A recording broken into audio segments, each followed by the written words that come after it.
मुस्लिम league नून के शहबाज शरीफ 201 vote लेकर वज़ीर-ए-आज़म मुंतखब। तहरीक इंसाफ के हिमायत याफ्ता सुन्नी इत्तेहाद काउंसिल के उम्मीदवार उमर अयूब को 92 वोट मिले। शहबाज शरीफ को पीपल्स पार्टी, MQM, खाफ लीग, इस्तेहकाम पाकिस्तान पार्टी और मुस्लिम लीग एजाजुल हक ग्रुप ने वोट दिए। उमर अयूब को सुन्नी इत्तेहाद काउंसिल के अरकान के वोट पड़े। JUIFA ने इंतखाबी अमल का बॉयकॉट किया। BNP मेंगल के अख्तर मेंगल ऐवान में मौजूद रहे लेकिन वोट कास्ट नहीं किया। नून लीग और सुन्नी इत्तेहाद काउंसिल के अरकान के एक दूसरे के खिलाफ नारे।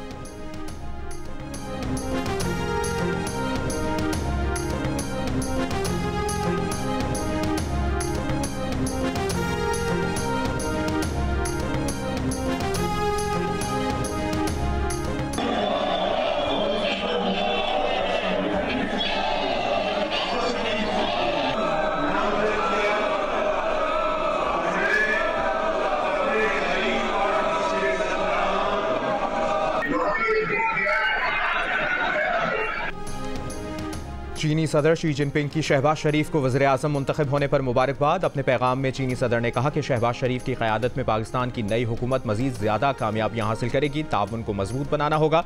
चीन पाकिस्तान इक़्तिसादी राहदारी का अपग्रेडेड वर्जन है।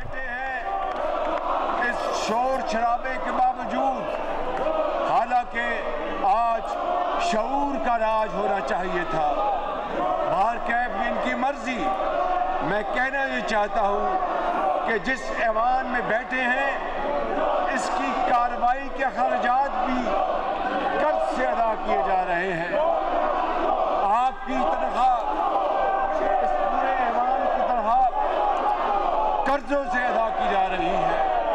तो क्या ये सूरत हाल इस बात की मुतकाजी है कि शोर शराबा किया जाए या शऊर को फरोग दिया जाए? ऐवान में आज शोर के बजाय शऊर का राज होना चाहिए था। ये जिस ऐवान में बैठकर शोर मचा रहे हैं इसकी कार्रवाई भी कर्ज लेकर चलाई जा रही है। चैलेंज मुश्किल जरूर है मगर नामुमकिन नहीं है। मुल्क की कश्ती को मंजरहार से निकाल कर किनारे तक ले आएंगे।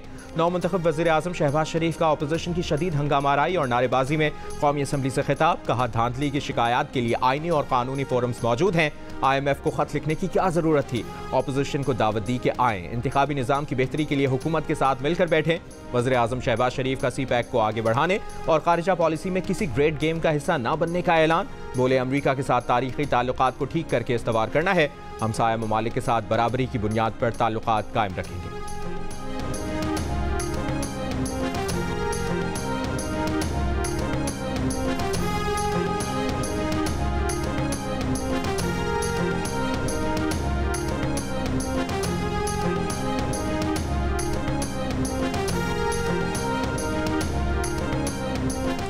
आज हम फिर कहते हैं शहबाज शरीफ फॉर्म 47 की पैदावार है। हुक्मरान इत्तेहाद के चेहरे उतरे हुए हैं। लगता है जैसे जनाजे पर आए हुए हैं। जो लोग यहाँ बैठे हैं उन्हें पता है कि उन्होंने मैंडेट चोरी किया है। यहाँ बैठे MQM के अरकान भी फॉर्म 47 की पैदावार हैं। सुन्नी इत्तेहाद काउंसिल के वज़ारत उज़्मा के उम्मीदवार उमर अयूब का कौमी असम्बली इजलास से खिताब। कहा यह हुकूमत PDM की हुकूमत का तसलसल है। फॉर्म 45 के MNA आते तो आज इनके अरकान की तादाद 180 होती। स्पीकर और डेप्टी स्पीकर और आज वज़ीर-ए-आज़म का इलेक्शन गैर कानूनी है।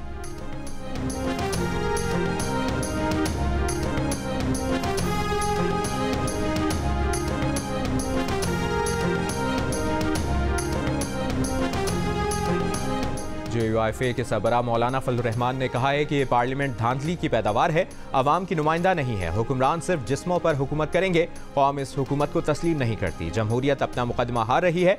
पार्लियामान अपनी अहमियत खो रही है। सिंध और बलूचिस्तान की असम्बलियाँ खरीदी गई हैं। ऐसी असम्बलियों की बुनियाद पर हुकूमतें नहीं चलती। 2024 में जो धांधली हुई है उसने 2018 का रिकॉर्ड भी तोड़ दिया।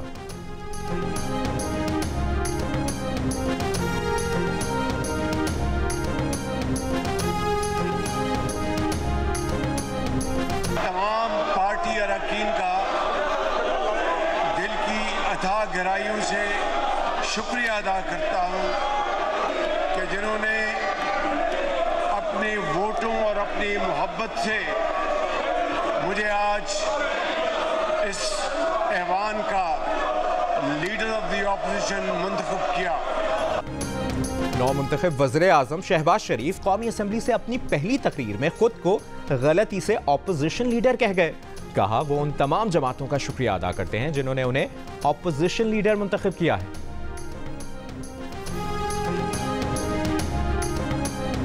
वज़ीर आला सिंध मुराद अली शाह ने कहा कि बल्दियाती हुकूमतों को मौसर बनाएंगे, मुकम्मल बाइख्तियार सिर्फ अल्लाह की ज़ात होती है। 18वीं तरमीम के बाद मकामी हुकूमतें सूबाई मामला है, बेहतरी की ज़रूरत होगी तो सिंध असम्बली ही लाएगी, जहाँ नून लीग का कोई रुकन मौजूद नहीं है। मकामी हुकूमतों में बेहतरी लाने के लिए किसी मुआहदे की ज़रूरत नहीं है।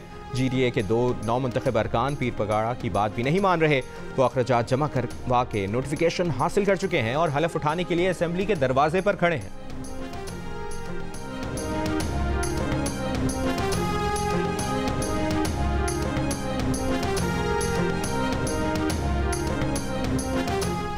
गवादर के हर इलाके से कल तक बारिश का पानी निकाल दिया जाएगा। वज़ीर आला बलूचिस्तान सरफराज बुख्ती की यकीन दहानी। DG PDMA और चीफ सेक्रेटरी को मुकम्मल निकासी आप तक गवादर में रहने की हिदायत। वज़ीर आला बलूचिस्तान की गवादर में इमदादी कार्रवाइयों और नुकसानात से मुतालिक ब्रीफिंग के बाद गुफ्तगू। बताया 700 घरों को नुकसान पहुंचा है। DC गवादर को 10 रोज़ में नुकसानात पर रिपोर्ट पेश करने का कहा है। 20 रोज़ में नुकसानात का अजाला करके इमदाद मुतासरीन की दहलीज पर पहुंचाई जाएगी। हर मुश्किल की तरह इस बार भी पाक अफवाज ने गवादर ने इमदादी कार्रवाइयों में भरपूर मदद की।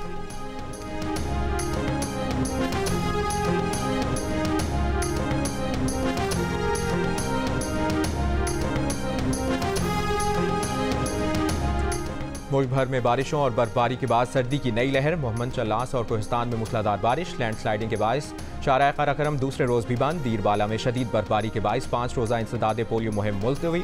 स्वात में तीसरे रोज़ भी तेज़ बारिश और पहाड़ों पर बर्फबारी। मालम चब्बा का आलाम और दीगर इलाकों में जाने वाली सड़कें बंद। मरी में 2 रोज़ से जारी बारिश के बाद बर्फबारी। पाकपतन और खसूर समेत पंजाब के मुख्तलिफ शहरों में भी बारिश और जालाबारी। कराची में यकबस्ता हवाओं ने सर्दी बढ़ा दी। NDMA ने 5 से 7 मार्च तक मुल्क में शदीद बारिशों के एक और स्पेल की वार्निंग जारी कर दी। उसके बाद आप आते हैं जनाब स्पीकर, कमिश्नर लियाकत चट्टा साहब, उन्होंने वो पोल खोला और उन्होंने दुनिया को बताया। जी चट्टा कट्टा उन्होंने खोल दिया दुनिया के सामने। उन्होंने बता दिया जनाब स्पीकर लियाकत साहब ने कि 60 और 70 हज़ार के लीड्स के लोगों की लीड्स खत्म करके जाली फॉर्म 47 जारी किए गए थे। शेम जनाब स्पीकर, ये कोई फख्र करने का मुकाम नहीं है। तभी मैं कहता हूँ मुस्लिम लीग नून वाले यहाँ पे जो बैठे हैं, ये PDM 2 जो आपकी ये नई चोर मार्का 2 हुकूमत बनने जा रही है, ये यहाँ पे इनके चेहरे दिखा रहे हैं कि कोई खुश नहीं है। इनको पता है चोरी हुई है, इनको पता है ये सिस्टम इस तरह नहीं चल सकता। इन्होंने डकैती मारी है। इसके बाद जनाब वाला हम लोग आते हैं कि कराची में MQM के हमारे यहाँ पे साथी बैठे हैं। नाम स्पीकर, ये तो वाइप आउट हो गए थे, ये भी फॉर्म 47 की बदौलत यहाँ पे आए। इनका तो हक ही नहीं बनता, इनका तो हक ही नहीं बनता।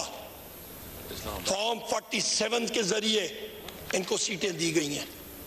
इस्लामाबाद के हमारी तीनों सीटें वकला हजरात हैं, पूरा बाइंडर फॉर्म 45 का इलेक्शन कमीशन के पास लेके गए हैं।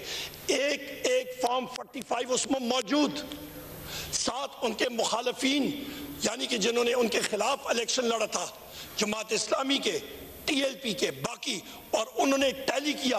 उन्होंने कहा जी ये फॉर्म 45 जो इनके पास है हमारे पास भी यही है। कमीशन ने बात सुनी और जो शख्स उनके खिलाफ जीते थे वो वहां पे आने की उन्होंने कोशिश भी नहीं की, ना ही उन्होंने कोई सोचा भी नहीं। उन्होंने कहा बस ठीक है। अगले दिन पता लगता है जनाब कि ना उस फॉर्म 45 की उन्होंने वैल्यू रखी और डिसीजन सुना दिया।